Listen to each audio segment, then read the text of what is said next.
Morning.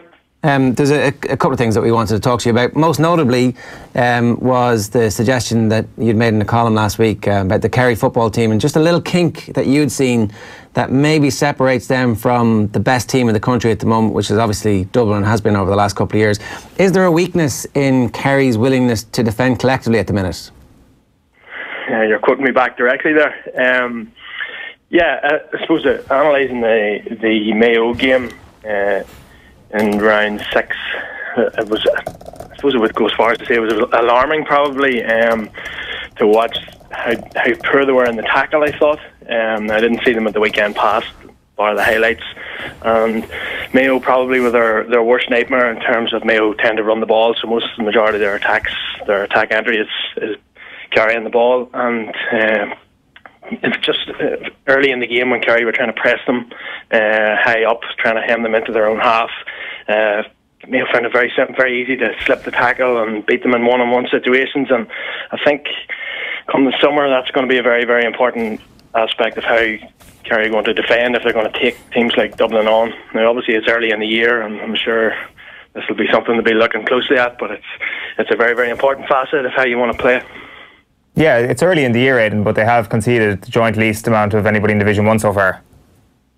They have indeed, yeah. So there's 3 teams in around the same, and they've certainly made improvements from last year. I think you need to look at it from a sort of a wider perspective in terms of what teams in Division 1 are trying to achieve. So it's not as simple as looking at we've conceded X and you've conceded Y, therefore we're better. Defensively, so if you take Mayo, for example, which is the game that we were looking at in this instance, Mayo obviously are looking at different personnel. They're shuffling from week to week to have a look at who can come in and do a job. And that's obviously their focus. Kerry have a different focus. They're obviously trying to build confidence, new management. They're certainly having a look at younger players. But for me, where they were defensively, in a real test at home, in the second part of the league where teams are starting to come to where their ability levels are, I thought they were disappointing in defence. Can I just talk to you a little bit about so other teams who do this well? I mentioned the Dubs. One of the things that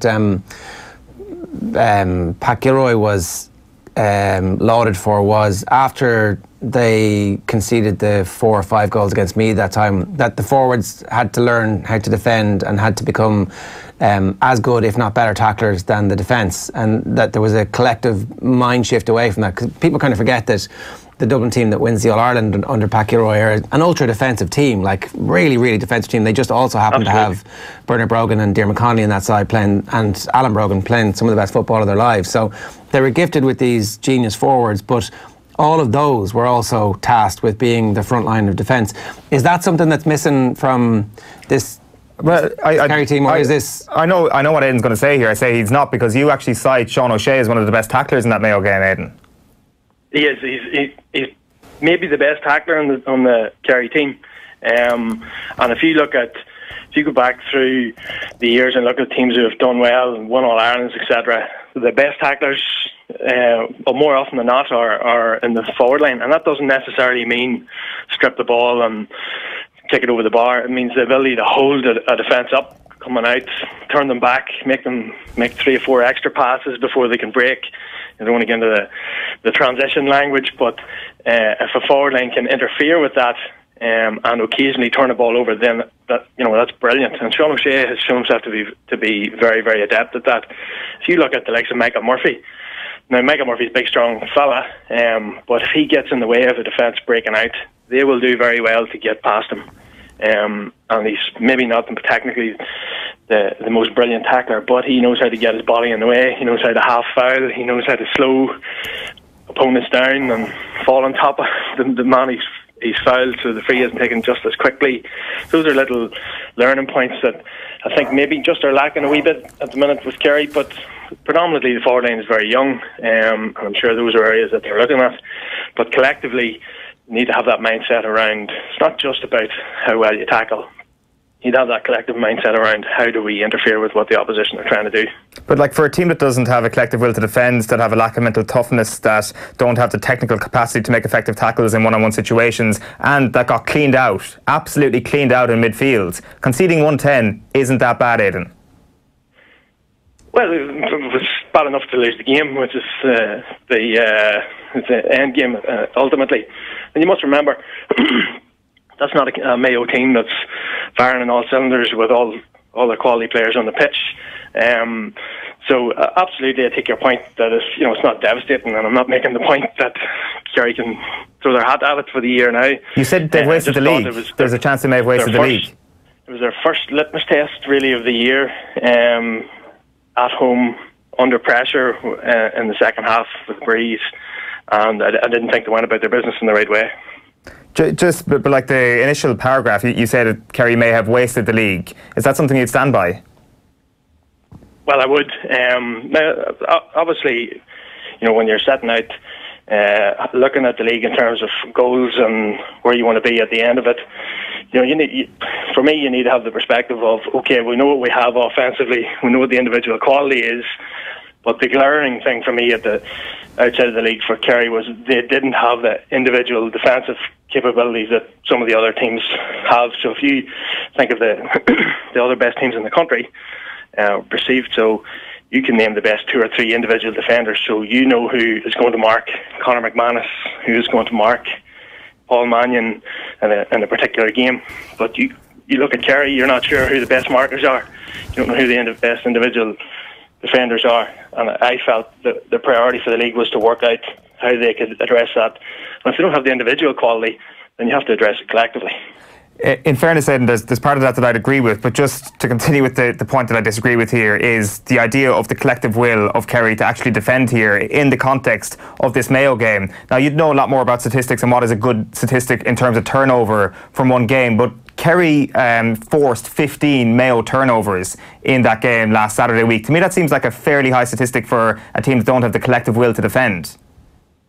Yeah, well, if you want to get into statistics, then you have to mine down into what's a turnover. So if Mayo kick the ball out over the sideline, or if the keeper spills the ball, or if the corner forward drops it when he's about to shoot, that's a turnover. So statistics can paint a picture, but they don't tell the whole story. Kerry had more attacks than Mayo in that game, and with their attacking prowess, you would expect them therefore to be more emphatic on the scoreboard, but because Mayo defended better and didn't give up the scoring opportunities that Kerry did, they were able to be much more efficient in defence and in attack. So statistics don't really tell the whole story. Can I ask you, so obviously you spot this, Aidan, presumably the Kerry management team are spotting something similar as well. If you have the time, it's generally accepted that after the league final, Kerry's next significant game is more than likely, given the quality of Munster, going to be in the Super 8s. What should you be focused on? How do you change? Because if they don't have the individuals, they've got to resort to scheme. So what can they do from a collective scheme point of view to try and fix this?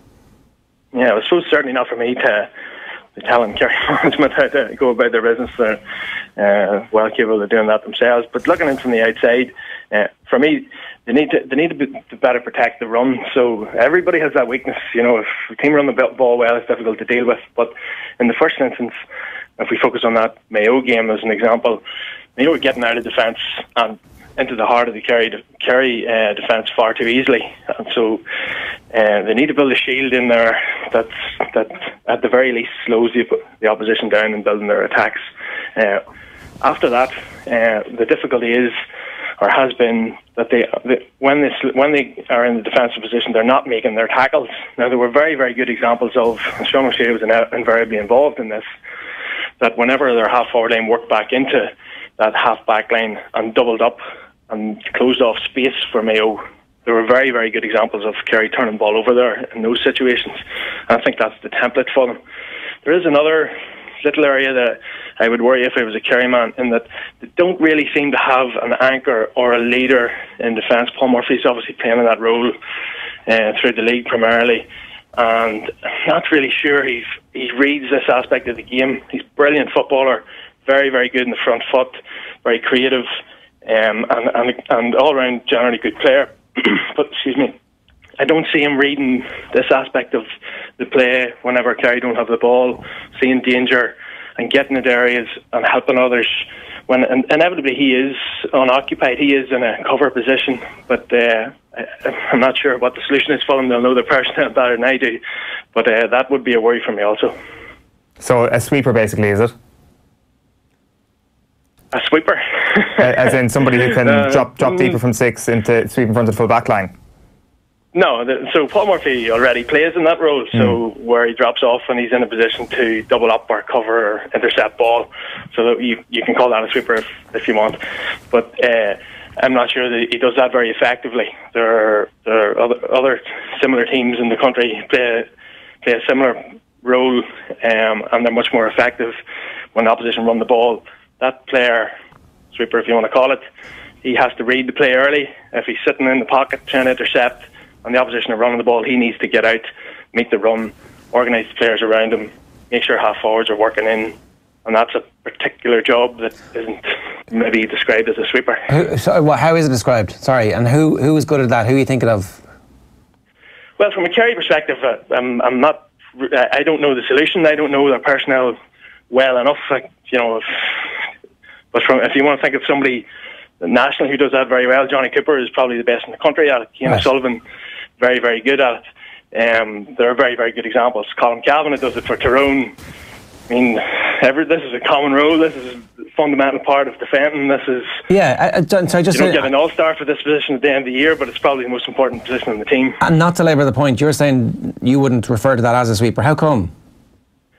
Well, the sweeper sits in front of the full back line, waits for people to kick the ball in on top of them and tries to intercept, and that's the basic job of a sweeper who sits in, plays that position. This is more a cover role. Yes, in some elements of the play he might be a sweeper early stages, but when the opposition run the ball, he's no longer a sweeper. So he's then a chief organiser. He's very, very important in team's communication. He meets the run. He doubles up in the tackle. Right. He tells players where to go. And we've been talking about this wrong. Much more than a sweeper. We've so basically, I like to, because I would say that when Owen's using the word sweeper, it's kind of just how it has been interpreted. So everybody would have said Aidan O'Sullivan, he's the sweeper on the team, but actually you're saying he's also far more important. He's kind of I don't want to import terms from other sports, but a defensive QB kind of person. Yeah. I suppose it's much more than sweeper. I think that's probably accepted broadly now. It's the most important role on the team.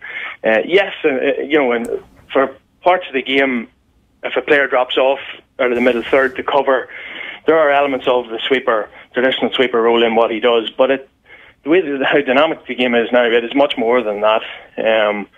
Not to rehash what I've just said, but also when you win the ball back, that player is key because he is the counter-attacker. He is the free person who, so if a wing-back wins the ball back and transfers it inside to Aidan O'Sullivan on the burst, he's in 10 or 15 yards of space. He sees what's ahead of him. He sees where the space is to kick to or run into, and he orchestrates the counter-attack as well. So it's much more important and more integral to how the team attack and defend than maybe just to label it as a sweeper. You were saying then last week as well, Aidan, and kind of a final point of this is that the league final could potentially become a sobering experience from a Kerry perspective. Is that something you'd stand by this week? Well, that the way the permutations have run out, that depends on Mayo really. I do think it would be if James Horan decided, right, I've had a look at possibilities of who can contribute here in the summer, and I'm going to go full out with what I believe is my best 15 or 18 or 20 and see can we bring silverware back. I don't necessarily think he's going to do that. I think he's going to have to use the opportunity to really test in a pressure environment the players that have come in and done well for him through the league. So I would see him looking at 5 or 6 fellas that he thinks can really contribute in the championship next Sunday, which will obviously not have them on full power. You may not see Killian O'Connor, Lee Keegan, some of the sort of more recognisable names. So if Mayo were on full power, I would worry about Kerry next Sunday, but it may not pan out that way. Yeah, Killian O'Connor obviously was missing last week and Lee Keegan came on, so you'd expect him to give Kerry a good old rattle again? Listen, I'm sure Mayo are there to win the game. You don't pass up national silverware, but if you're James Horan and Mayo, the only show in town is Sam Maguire. That's all they're interested in this year. So if this can be used as as a mechanism to make them put themselves in a better position for the championship. They'll use every opportunity for that, I'm sure. Aidan, just a quick question. How impressive were Tyrone? It looks like they've finally got out of their own way and started to play to their own strengths. And when they do that, they look very dangerous. Yeah, it pains me to say they were very impressive on Sunday. I have to take my hat off to them. I've seen them quite a lot over the last couple of years, and probably even Tyrone, most hardened Tyrone supporter would agree with me saying that, effective as they can be, they're frustrating to watch sometimes. When you look at the array of football and talent that they have, you always come away from a Tyrone game feeling maybe there's a bit more in them, but on Sunday, their ability and their mentality around kicking the ball in attack was a revelation to me now. I hadn't seen that initiative or that real desire to do that from them before, and they were very, very effective in it. Is Stephen O'Neill getting the credit for that, do you think? I don't know. You would think, because operating where Cathal McShane is now, that's where Stephen O'Neill obviously liked to play, and the service that Cathal McShane is getting would be a dream for someone like Stephen O'Neill. So you would imagine if he has influence on their attacking play, and you presume he wouldn't be there otherwise, that he has had a hand in it. Mickey Hart's around a long time now, and I'm sure he's in full control of everything that happens in terms of game plan in Tyrone, so I don't think we can bypass Mickey Hart either. But what they've done, there were signs of this earlier in the league, but what they're doing now is very, very impressive. And of course, they retain the ability, if somebody comes and drops 15 inside the 45, they retain the ability to play that very well. They've done it for 3 or 4 years now, but this is a significant other string to their bow, which was very, very impressive and very effective on Sunday. Hey, good stuff. Thanks for joining us this morning. Cheers. Okay, lads. Thank you. It's Aidan O'Rourke giving us some thoughts on Kerry's defensive frailties. He's touched a nerve. Yeah, big time. Big time. Well, like the point I do agree with, and I pointed out to him there, is that if you're up against Conor McManus, who's marking him? Who is your marquee man marker? That's the one thing he's right about. But in terms of wasting the league, like, really. Well, what's the defensive structure? What is Kerry's defensive system? Well, they have, like, if you watch the first couple of games of the league, the defensive system was a blanket, and it was at certain times. If the momentum is going against you, you drop players back time and time again until you get 13 or 14 behind the ball and you form a blanket. Now, for whatever reason, that didn't happen against Mayo. Was it because they'd already qualified for the league final, essentially? Was it because they wanted to keep something up the sleeve? It just felt to me that, like, you could watch that Mayo game, it was on national television, and it's like, this team is a bit of a shambles. But then even if you dig a little bit deeper into it, it's really not the case. Like, the idea of a wasted league, really, or kind of the idea that they're not reactive enough, or they don't, like, the idea that they don't have a collective desire to actually defend, I just don't think it's true. And, like, I think you have to give credit for the way they've reacted to that Mayo defeat as well. I mean, they made a change in midfield straight away. They got cleaned out in midfield that weekend. Like, let's not forget that it was Matthew Rowan and Aidan O'Shea winning everything around the middle of the park. And they still, on the back foot, Kerry were still in with a shout of winning the game, despite the fact that they had no collective will to defend, despite the fact that they got cleaned out in midfield. It wasn't a bad showing for a team in that position. I just think there was a bit of an overreaction on his part to that. And also the idea that he's saying, well, Mayo are going to be missing Lee Keegan and Killian O'Connor this weekend, or whatever it may be. Like, I mean, Kerry still have a couple of players to come back, and namely in the guys of Paul Ganey and David Moore and Gavin White at half back. Like, like, the idea that this is a one-way street, that Mayo are the only team in the country who are playing a game where they know that they're going to be a bit better in the summer, just isn't true, especially when it comes to this weekend. So you're still confident that Kerry are doing everything right? They've got nothing wrong so far. When did I say that? The league has been perfect. When did I say that? When did I say that? Well, you're taking a little I literally just said I agreed with Aidan O'Rourke there on the point that Kerry don't have a marquee defender, so you've just made something up. You've denied that he has a point when he says that their defensive structure is anything specific. You're saying that the evidence of the Mayo game needs to be entirely thrown out on the basis of the fact that they'd already qualified. That was the point you made. I didn't say that at all. I didn't say that at all. I just said that they don't have a marquee defender, which is a point that Aidan O'Rourke made, and that I agree with. Who did they mark when they when they're up against Monaghan? And they struggled in the early stages against Monaghan. Then they managed to rectify it. But, and what is the defensive structure they have? You're saying it's a blanket defence when things are going okay at the start of the league, but as the league finishes and the other teams start to get good and bring on good players, and they're coming up against the best teams who are beginning to play well. What is the defensive structure? What do you mean when other teams are getting good and they start to bring on their best players? Like as if Kerry have like their entire squad ready to go and they're all raring to rock. Like that's just not true. Okay, so. But that wasn't the question. The defensive structure is that they're going to play a half-forward line, which they've always done, which is fairly energetic, but this energetic half-forward line will drop back and defend far more than they've ever done. In fairness, he singled out Sean O'Shea for his defensive work. In fairness, you bring back a half-back in the likes of Gavin O'Brien, who will contribute to the midfield effort. If you lose a break in midfield, he's dropping back again. The same with Darragh Moynihan or whoever else occupies that role. So if they lose a kick-out, they're basically defending with 12 men behind the ball at the very least. You can add in the fact that perhaps... The tackle technique of everybody else, apart from Sean O'Shea, is good enough? The tackle technique has improved to no end. This year. That is one of the points that really rankled with me. Like, just to steal what Tomás O'Shea said the other day, and I know this is getting into statistics that clearly aren't that are frowned upon a little bit. So Tomás said that they conceded 10.98 in the league last year, which is extraordinary. I wouldn't have even remembered that. This year it's 4.80. That's a difference of 6.18. Like, are you telling me that there isn't a better defensive structure or a better tackle technique? Because if you are, it's nonsense. Like, that just can't be true if you're conceding that amount less. Well, I mean, like, different league campaigns, like, let's. It's chalk and cheese, Ger. Yeah, exactly. The defensive setup from Kerry this year, it is chalk and cheese when you comparing one campaign with another campaign, how the game evolves, and like, did one of those games become a shootout? Did two of those games become shootouts?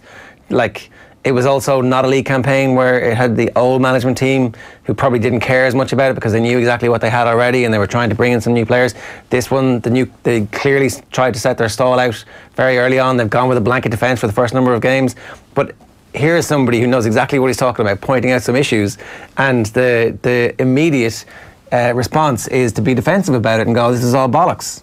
Like, again, with the exception of one single point, which is a vital point. It's one small point. Which is a vital point. Okay, so they've no marquee defenders. He's also based his entire argument around a game where Kerry have missed their starting full back. They've gone with Jack Sherwood at full back for the entirety of the league campaign. They've won every single game that he started. He missed one game. It was against Mayo. They lost that game. Full back is a fairly important position, Ger. It is.